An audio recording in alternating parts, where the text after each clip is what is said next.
Mon père a passé sa vie à tuer des vers à saucisses. Sur son lit de mort, il a forcé ma mère à jurer. Il ne fallait sous aucun prétexte laisser passer la nuit à une femme venant demander l'hospitalité un jour de pluie. Sinon, tout le village mourrait. Ma mère a accepté sans hésiter. Mais mon père avait à peine rendu son dernier souffle qu'elle avait déjà oublié sa promesse. Non seulement elle a hébergé une femme venue demander l'abri une nuit de pluie, mais elle a même poussé mon frère à se glisser dans sa chambre à la faveur de l'obscurité. Le lendemain matin, la femme a émergé en s'appuyant sur le chambranle de la porte. Mais elle se dandinait en marchant, ses deux jambes comme collées l'une à l'autre, incapable de faire un pas. À peine eut-elle retrouvé son équilibre que mon frère la souleva de nouveau dans ses bras. La femme, terrifiée, avait le visage inondé de larmes, blotti contre la poitrine de mon frère. « Je t'en supplie, laisse-moi rentrer chez moi. » Debout à côté, j'ai dégluti ma salive. Elle ne comprenait pas que son air pitoyable, aux yeux d'un homme, c'était un véritable aphrodisiaque. Comme prévu, mon frère s'est léché les lèvres, ignorant ses supplications, l'a rudoyée pour la ramener dans la chambre et l'a jetée sur le lit. Puis, de la pièce, ont jailli des cris déchirants. En entendant ces cris, ma mère a plutôt ricané, avant de cracher par terre un épais glavio. Elle fait sa mijaurée en gueulant fort. Allez savoir si au fond elle ne se réjouit pas. Quand mon frère est ressorti rassasié, ma mère avait déjà trouvé une corde et avait attaché la femme en écartelée sur le lit pour l'empêcher de s'enfuir. Je n'en pouvais plus. J'ai murmuré « Maman, détache-la ». Ses poignets saignent. Pan! La gifle de ma mère m'a fait voir 36 chandelles. T'es qui, toi? Pour avoir ton mot à dire? Elle me criait dessus en me montrant du doigt. Une fois entré chez moi, c'est ma chose. C'est à toi de te mêler de ça? Je tenais ma joue brûlante, n'osant plus souffler mot. Le temps a passé et le soir est venu. Mon frère est rentré complètement ivre. Et il avait ramené 3 costauds avec lui, tous des voyous notoires du village, des traînes savates qui ne vivaient que de rapines. Avec mon frère, on les surnommait les 4 fléaux du village. Mon cœur a fait un bond. J'ai dit à voix basse: Grand frère, qu'est-ce que tu vas faire? Mais il ne m'a même pas prêté attention. Il a entraîné les 3 types vers la chambre de la pauvre femme. J'ai serré les dents, prête à tout, et je me suis posté devant la porte. Grand frère, t'as trop bu. Ne fais pas ça. Mon frère n'a pas bougé, mais ma mère a surgi la première. Elle m'a attrapé par les cheveux, m'a tiré sur le côté et s'est mise à me rouer de coups. Elle frappait en haletant. L'homme est-ce le ciel? Les affaires de plaisir des hommes. Toi, un gamin, de quoi tu te mêles? Je me roulais par terre sous les coups, ne pouvant que me couvrir la tête et supplier: Maman, j'ai eu tort. Je ne le ferai plus jamais. Et les 4 hommes ont continué leur manège presque toute la nuit, avant que le calme ne revienne. À ce moment-là, je me suis dépêché de me relever, j'ai pris le riz que je gardais au chaud sur le fourneau, et j'ai poussé la porte. Une odeur âcre de sueur et de sexe m'a frappé de plein fouet. La femme n'avait plus 1 centimètre de peau saine, couverte de bleu et de marques violacées. J'ai déchiré un morceau de tissu sale, essuyé les saletés sur son visage, puis j'ai porté le bol de riz à ses lèvres. Mais elle a brusquement détourné la tête, ses yeux plantés dans les miens. T'es vraiment moche. Elle a lâché ça soudainement. Je ne savais pas quoi répondre. J'ai juste baissé la tête, sans un mot. Après un long moment, elle a gloussé, un bruit semblable à un vieux soufflet. Écoute-moi bien, dans ma famille, on n'oublie jamais une offense. Œil pour œil, dent pour dent. J'étais envoyé pour régler une vieille affaire, mais voilà qu'on a ravivé la haine. Tu viens de m'apporter à manger. Alors je t'offre ta vie en retour. Écoute bien, à partir de demain, ne touche à aucune viande du village, pas un seul morceau. Sinon tu mourras.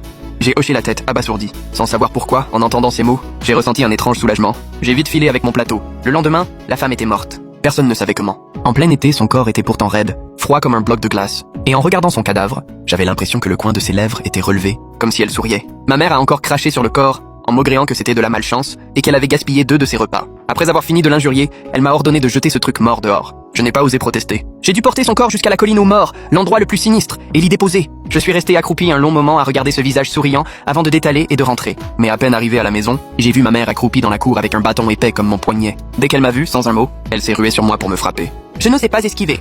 Je ne pouvais que me couvrir la tête et supplier. Quand elle a été fatiguée de frapper, je me suis roulé en boule pour regagner ma chambre. J'ai attrapé la suie au fond du pot à côté de mon lit et je l'ai saupoudré sur les entailles qui saignaient, ce qui a fini par arrêter l'hémorragie.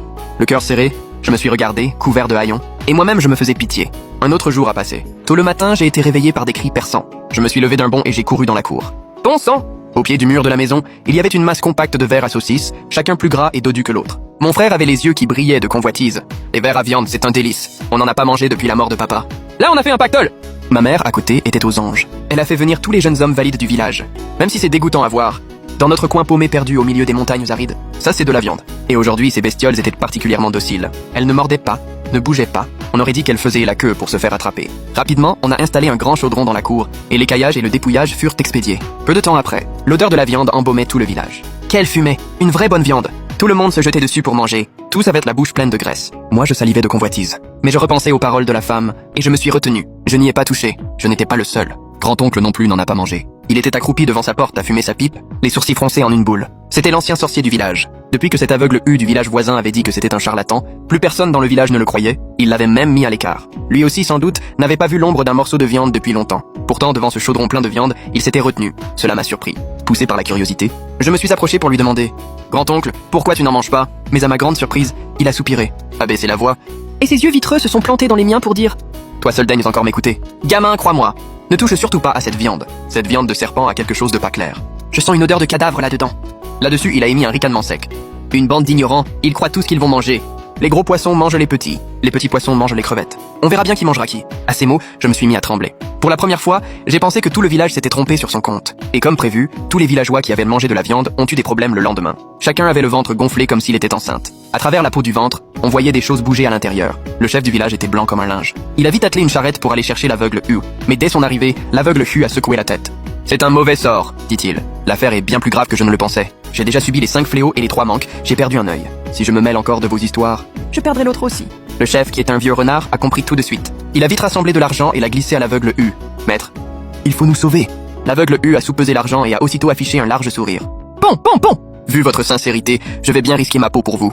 Votre dévouement me touche. Mais à peine eut-il fini de parler, qu'il mourut le lendemain. Son cadavre fut retrouvé dans un caniveau puant. Quand on l'a découvert, ce n'était déjà plus qu'un squelette grouillant de verre à viande. En apprenant la nouvelle, le chef du village s'est affalé par terre. Il marmonnait. C'est fini, c'est foutu. Même l'aveugle Hu est mort. Nous n'avons plus qu'à attendre la mort.